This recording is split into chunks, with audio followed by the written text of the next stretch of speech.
हमारा ब्रह्मांड भी किसी पहेली से कम नहीं है। हम जितना ज्यादा इसके नजदीक जाते हैं, ये हमारे लिए और भी ज्यादा अनजान बनता जाता है। इसमें आसान सी दिखने वाली चीजें भी अपने भीतर अलग तरह की पेचीदगी समेटे हुए रहती हैं।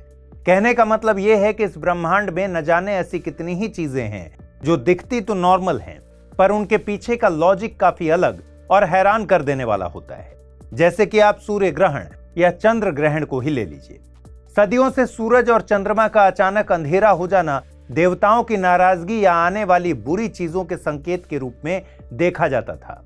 लेकिन एक बार जब खगोलविदों ने यह पता लगा लिया कि महज कुछ वक्त तक दिखाई देने वाले ग्रहण के पीछे एक पूरा साइंस काम करता है, तो आज ये वैज्ञानिक अध्ययन और अनुसंधान का विषय बन गया और खगोल वैज्ञानिक इसमें लगातार अपनी रुचि दिखाने लगे।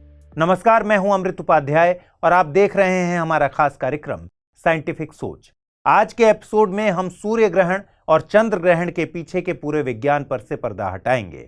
जानेंगे कि क्यों सूर्य ग्रहण और चंद्र ग्रहण किसी खास दिन ही देखे जाते हैं, आखिर ये कैसे काम करते हैं, इन दोनों के बीच में मूल अंतर क्या है। आज इन तमाम बातों को समझेंगे, मगर इससे पहले सूरज, चंद्रमा और धरती की खगोलीय स्थिति को जान लीजिए।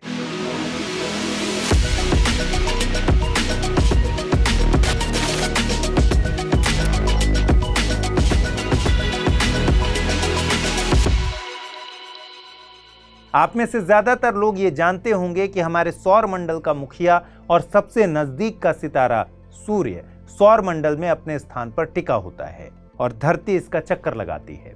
धरती के साथ इसका एकमात्र प्राकृतिक उपग्रह चंद्रमा भी सूर्य की परिक्रमा करता है।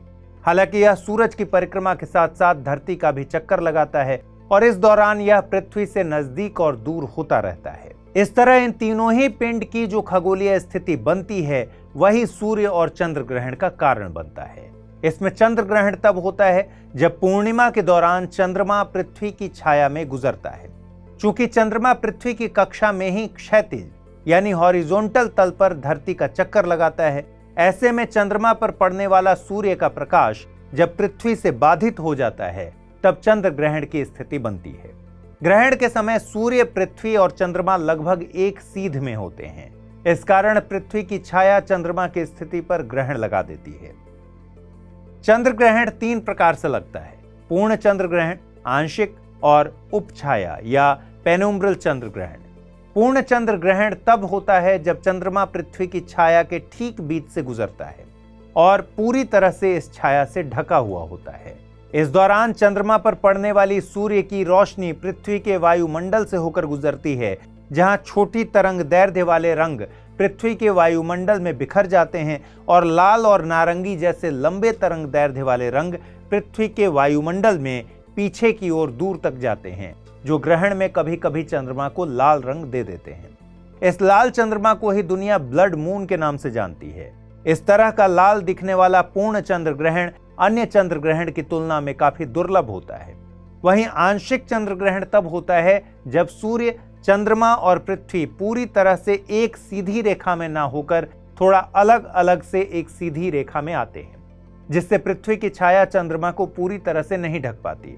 जबकि एक उपछाया चंद्र ग्रहण तब होता है जब चंद्रमा केवल पृथ्वी की छाया के बाहरी भाग पेनुम्ब्रा से होकर गुजरता है। यह कभी भी आंशिक रूप से या पूरी तरह से उपछाया को पार नहीं करता। पेनुम्ब्रा छाया का एक हल्का हिस्सा है, जिसका अर्थ है कि चंद्रमा सामान्य से थोड़ा गहरे रंग का दिखाई देगा। इस तरह उपछाया चंद्र ग्रहण देखने में सबसे मुश्किल तरह का चंद्र ग्रहण होता है, क्योंकि इसमें चांद का कोई हिस्सा छिपता नहीं, बल्कि केवल इसका रंग डार्क हो जाता है। आमतौर पर चंद्र ग्रहण की स्थिति पूरे साल में 2 से 5 बार हो सकती है। हर महीने एक पूर्णिमा होती है, लेकिन हर पूर्णिमा को चंद्र ग्रहण की घटना नहीं देखी जाती। ऐसा इसलिए है क्योंकि चंद्रमा की कक्षा आमतौर पर सूर्य के चारों ओर पृथ्वी की कक्षा के एक समान रेखीय तल पर नहीं पड़ती। जब पृथ्वी, सूर्य और चंद्रमा के बीच एक सीधी रेखा में होती है, तभी चंद्र ग्रहण देखा जाता है। अब सवाल है कि सूर्य ग्रहण कैसे देखा जाता है। दरअसल सूर्य ग्रहण के पीछे का साइंस चंद्र ग्रहण की तरह ही है, बस पिंडों की स्थिति बदल जाती है। सूर्य ग्रहण तब घटित होता है जब चंद्रमा पृथ्वी के एक समान रेखीय तल को पार करता है, लेकिन पृथ्वी की छाया में होने के बजाय यह सीधे सूर्य और पृथ्वी के बीच स्थित होता है। एक वाक्य में कहें तो सूर्य ग्रहण में सूर्य, चंद्रमा और पृथ्वी एक सीध में आ जाते हैं, जिससे यह आंशिक रूप से या पूरी तरह से सूर्य के प्रकाश को धरती पर आने से रोक देता है। सूर्य ग्रहण की घटना के घटित होने के लिए दो बातों का होना जरूरी है। सबसे पहले तो चंद्रमा अमावस्या के चरण में होना चाहिए और दूसरा ग्रहण का मौसम होना चाहिए। ग्रहण का मौसम वो समयावधि है जब अमावस्या या पूर्णिमा के दौरान सूर्य, चंद्रमा और पृथ्वी धरती की कक्षा के समान तल पर आ जाते हैं। यह मौसम करीब 34 दिनों का होता है और आमतौर पर हर 6 महीने में एक बार ही ऐसा होता है।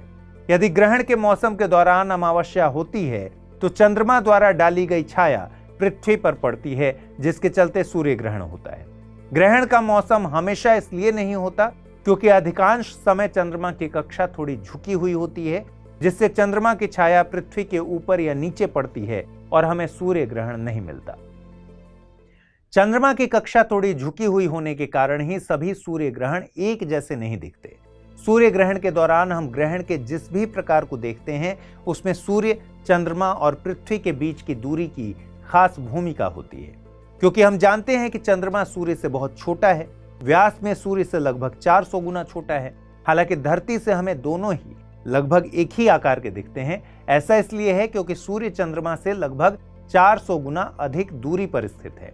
पर जब चंद्रमा पृथ्वी के चारों ओर अपनी अंडाकार कक्षा में घूमता है तो इसका आकार तब थोड़ा बड़ा दिखाई देता है जब यह पृथ्वी के करीब होता है।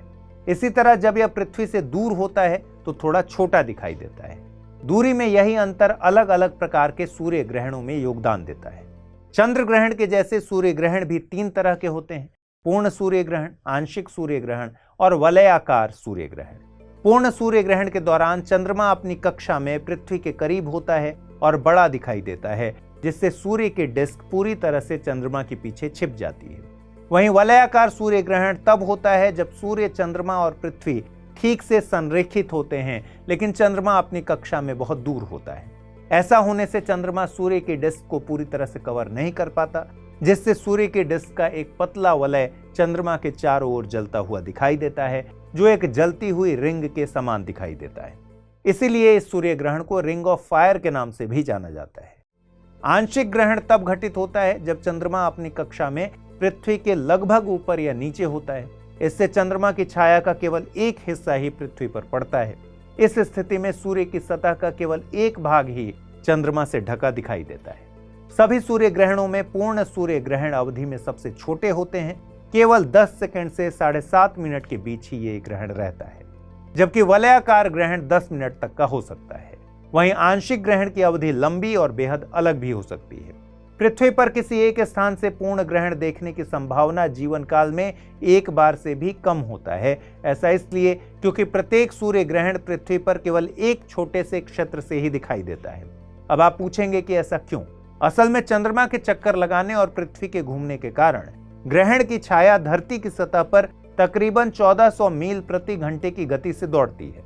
इस छाया के दौड़ने के कारण धरती पर ग्रहण की एक पतली रेखा बनती है, जिसे समग्रता का पथ या फिर पाथ ऑफ टोटैलिटी कहा जाता है। यह पथ आमतौर पर 10,000 मील लंबी और सिर्फ 100 मील चौड़ी होती है। केवल इस रेखा के भीतर आकाश पर नजर रखने वाले लोग ही पूर्ण सूर्य ग्रहण को देख सकते हैं, जबकि अन्य ग्रहण साल में कई बार देख सकते हैं, मगर ये भी एक साल के भीतर 4 से 7 बार से अधिक बार नहीं देखे जा सकते। आपको जानकर हैरानी हो सकती है कि 7 बार ग्रहण 1901 में देखे गए थे और अब ये 2100 में ही देखे जा सकेंगे। सदियों से जिन लोगों ने ग्रहण देखा है उन्होंने तरह तरह की बातें बताई हैं। हालांकि इतिहास से ऐसी बातों को आज साबित करना मुश्किल है, मगर इनमें से कुछ चीजें आधुनिक खगोलविदों ने भी नोटिस किया है। आधुनिक खगोलविदों ने यह देखा है कि इस दौरान जानवर अलग तरह से प्रतिक्रिया करते हैं और अपना व्यवहार बदलते हैं। जैसे कि गाय खलिहान में लौट आती हैं, झिंगुर चहकने लगते हैं, पक्षी या तो बसेरा करने चले जाते हैं या पहले से ज्यादा एक्टिव हो जाते हैं। जाल बुनने वाली मकड़ियां भी ग्रहण के दौरान अपने जाले को नष्ट कर देती हैं। इन सारी घटनाओं को रिसर्चर्स की एक टीम ने 2017 के ग्रहण के दौरान नोटिस किया। अगर आपने भी ग्रहण के दौरान कोई अजीब सी चीज या घटना नोटिस किया है तो आप हमें कमेंट सेक्शन में इसकी जानकारी जरूर दीजिएगा। आज इस प्रोग्राम में बस इतना ही। आप हमें कमेंट सेक्शन में बताइए कि आपको यह कार्यक्रम कैसा लगा। अगले एपिसोड में हम फिर कुछ ऐसे ही इंटरेस्टिंग जानकारियों के साथ हाजिर होंगे। नमस्कार।